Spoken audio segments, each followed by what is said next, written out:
তৃণমূল কর্মীর স্মৃতিচারণ উদ্দেশ্য করেই রক্তদান শিবির। প্রয়াত দুজন তৃণমূল কর্মীর অকাল প্রয়াণে তাদের নামে নামকরণ মঞ্চ করে আলাদা আলাদা দুটি জায়গায় রক্তদান উৎসব পালন করা হলো। নিউ টাউনের সুলুঙ্গুড়ি কলোনিপাড়া ও গৌরঙ্গনগরে এই দুই তৃণমূল কর্মীর স্মৃতিচারণের জন্য এই দুটি জায়গায় রক্তদান শিবির করা হয়।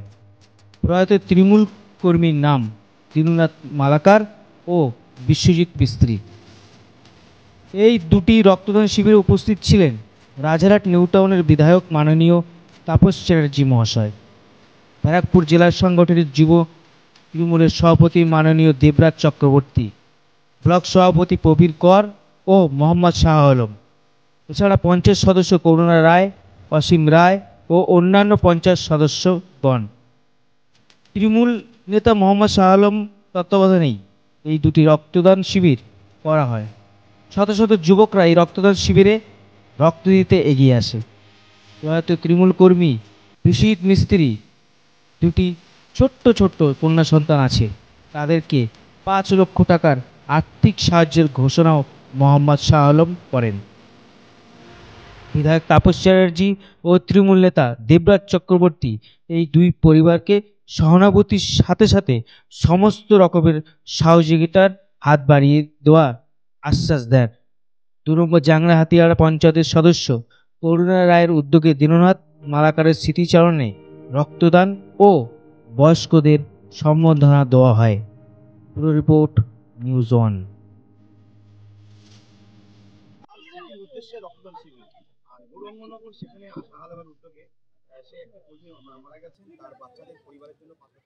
দুটো রক্তদান শিবিরই অত্যন্ত মনোবেল, অত্যন্ত ভাবনাপ্রসূত, অত্যন্ত সংগঠিত। আমি অভিনন্দন জানাচ্ছি শাহ আলমকে এবং করুণা রায়কে। তারা তাদের উদ্যোগে একটা সহকর্মীর প্রতি সমবেদনা, দুস্থ মানুষকে বিষয় আরেকটা জায়গায় বাচ্চার জন্য 5 লক্ষ টাকা ফিক্সড ডিপোজিট করলেন। এইটা আমাদের সহকর্মীদের প্রতি আমরা একটা পরিবার বলে মনে করি। এটা মডেল হবে সারা পশ্চিমবঙ্গে, এটাই মডেল হবে।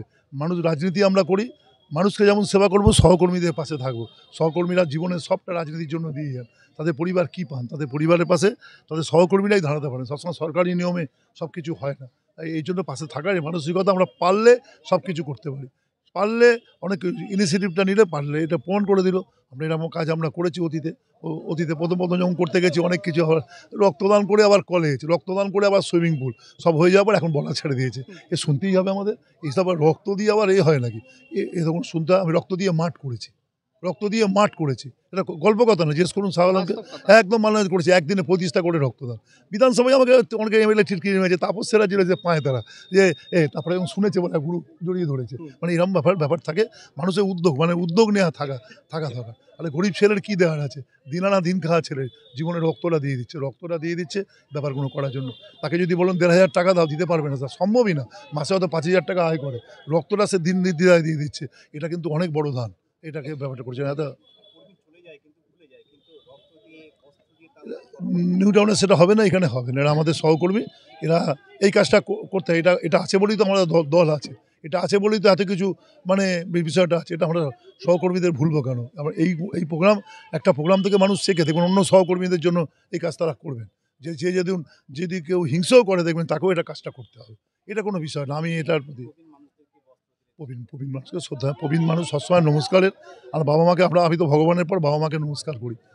এটা না করলে একদিন ভুল হয়েছিল, মনে হচ্ছে যেন আমি তলায় নেবে এসে আবার ওপরে উঠি, কারণ মনে হচ্ছিল দিনটা ভালো যাবে না। এটা আমাদের বিশ্বাস। বয়স্ক মানুষদের শ্রদ্ধা জানানোর মধ্যে দিয়েই আমাদের পরম্পরাকে শ্রদ্ধা জানানো, আমাদের অতীতকে শ্রদ্ধা জানানো, যারা পৃথিবীতে এনেছেন তাদের প্রতি শ্রদ্ধা জানানো। রবীন্দ্রনাথ বলতেন, পার্থিব জগতে মানুষ হওয়া হচ্ছে সব থেকে বড় ব্যাপার। পিতামাতাই আমাদের মানুষ হয়ে না আনলে পৃথিবীটাই আমরা দেখতে পারতাম না। পৃথিবীতে আমরা পশু হতে পারতাম, বিড়াল হতে পারতাম, কাক হতে পারতাম। যে মানুষ হয়েছি, এটা মা বাবার কাছে বিরাট কৃতজ্ঞতা। এটার জন্য আমরা সবসময় সে স্মরণ করি। বলতে দেখুন, আমাদের দলের কর্মী মানে সে আমাদের সঙ্গে থাকবে না আর তাকে ভুলে যাব, এটা কখনো হয় না। আমরা মনে রাখতে পছন্দ করি। মনে রাখাটা হলো আমাদের দলের একটা ধর্ম। সেই কাজটা আমরা করছি। কারণ দেখুন, আজকে ছেলেটি যে দলের জন্য যেটা দিয়েছে এতদিন এই অঞ্চলটা, এই পাড়াতে, যে তার সময়, যে সে দলের হয়ে যে লড়াই, একটা বিজেপি অধ্যুষিত এলাকার ভিতরে রাজনীতি করা অত সোজা ব্যাপার না। সে এই কাজটা করছে, তাহলে তার যে অবদান আমাদের দলের প্রতি আমরা ভুলবো কেন? সেই কারণেই মনে রাখার জন্য বারবার এই আজকে শুরু হলো, আমরা প্রতি বছরেই ওর নামে রক্তদান শিবিরটা করব। দেখলাম আজকে প্রায় শয়ে শয়ে যুব যারা আছে যুবরা এগিয়ে আসলে এই রক্ত শিবিরে, কি বলবো? কারণ বিশ্বজিৎ মিস্ত্রি আমাদের ছোট ভাই ভোলা, ও সবার বয়সের ছোট, কিন্তু ওকে দেখো ওর থেকে সব 5 বছর 7 বছর 10 বছরের বড়রা, তারা ওকে ও দাদা, ওদের এরা যতজন আছে সবাই ওর দাদা, ওকে সবাই ভালোবাসে এবং ও সকলের কাছে প্রিয় ছিল। সকলের কাছে প্রিয় ছিল বলেই কিন্তু আজকের সব মানুষরা কাজ বাজ রবিবারের বাড়িতে খাওয়া দাওয়া বাদ দিয়ে সব ইয়ং ছেলেরা আজকের এক জায়গায় হয়েছে এবং ওর বন্ধু বান্ধবরা এক জায়গায় হয়েছে। কারণ সে তার ব্যবহার, তার আচরণ, তার চলাফেরা সব ভালো ছিল বলেই কিন্তু আজকের এখানে মানুষ এসছে।